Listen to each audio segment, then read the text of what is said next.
السلام عليكم ورحمة الله تعالى وبركاته. اللهم صل وسلم على سيدنا محمد. كي دايرين لاباس عليكم؟ هاني نتمنى من الله تكونوا بخير وعلى خير وما نقصكم حتى خير. غنشارك معكم هذا الكيك باللبن اللي كيجي رائع بزاف. وشوفوا كيف داير الشكل ديالو مقطن مهوي. بسم الله على بركة الله. كنحتاجو فيه واحد 3 البيضات وكاس ديال اللبن، ربع ديال الحامضه. عندنا واحد هنا درنا 3 البيضات ديالنا. غنديرو نص كاس ديال السنيده على حسب الحلاوه. انا ما كنفوتش نص كاس، ما كنبغيهاش حلوه. وهنايا غادي ناخذ الطراب ديالنا، نطربوا البيض ديالنا. ضروري البيض كيكون خارج من قبل.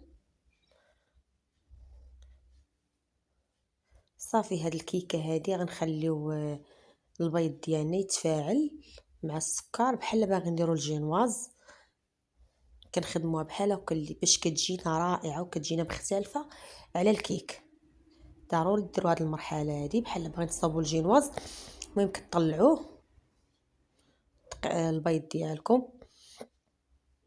هنا غناخذ اللبن عادي بشويه باش ما نهبطش هذاك البيض. غناخذ واحد نص كاس ديال الزيت، وغناخذ ربع ديال الحامضه. كتجي خطيره بهذا المذاق ديال الحامض واللبن. وبالنسبه للبن راهو كيجي واعر من الحليب ديال اللبن، كتجي واعره. هنا درنا كاس، واحد الكاس ديال الدقيق. انا كنصح اللبن احسن من الحليب. الحليب راه كانك درتي كاس ديال الماء، ولكن اللبن كتجيك مهويه وكتجيك صراحه مفشه وزوينه بزاف. حاولوا تجربوا ديال اللبن. هنا الكاس الثاني ديال الدقيق. وكان ما ديروش بحالي انا، غير ديروا بشويه بشويه، نص بنص، باش ما يهبطش لكم الخليط. انا درت كاس كامل، ولكن حاولوا ديروا نص بنص باش ما يهبطش لكم الخليط ديال البيض. هاد المرحله هذه مهمه، غير انا بقيت بشويه بشويه. كان عليا ندير غير نص بالنص ضروري. المهم هانتوما كتبقاو بشويه بشويه باش ما يهبطش لك هذاك البيض. كتجي واعره هاد الطريقه هذه، كيجي الكيك ديالنا مفشفش ومهوي. هنا واحد شويه ديال الحامض، نسمه ديال الحامض، قشوره الحامض. هنا ضروري كنديروا الخل وكنديروا معاه 2 خمارات باش كتفاعل لينا وكتجي هشيشه بزاف وكتجي مقطنه وفيها دوك الثقيبات. كيجي الكيك ديالنا ناجح. ضروري نديروا الخل مع الخمارات. صافي هنايا كنشعل الفران ديالي. انا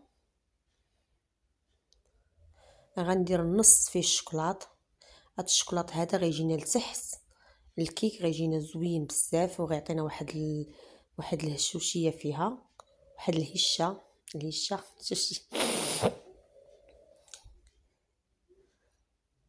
هنا كنخدموا الشكلاط ديالنا، اي شكلاط عندك. انا درت غير الشكلاط ديال 4 ريال. صافي كنديروا الخليط الاخر. بالنسبه للفران ديالنا دابا كنشعلو حتى كندير الدقيق. الكيك ديالنا عندها باش كنشعل الفران.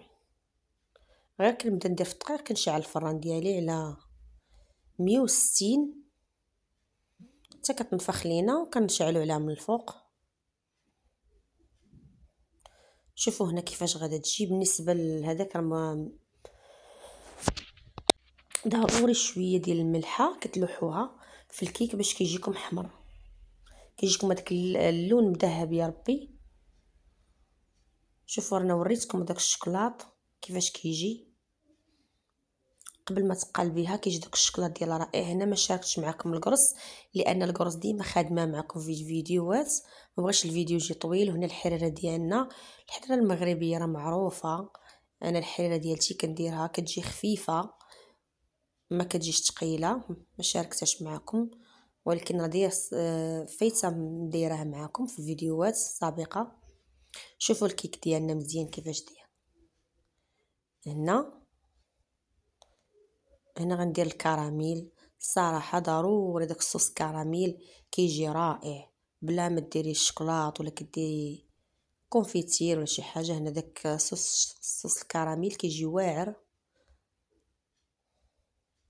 هنا الكيكه ديالتنا شوفوا كيفاش دايره. غنجبد معكم وحده كيفاش مهويه ومقطنه، كتجي رائعه. شوف كتجي غزاله بهذاك الكاس ديال اللبن، وهذيك الطريقه وكانك كتخدمي الجينواز كتجيك واعره. ما عمرها ما صدقات لك الكيك بهذيك الطريقه غتصدق لك.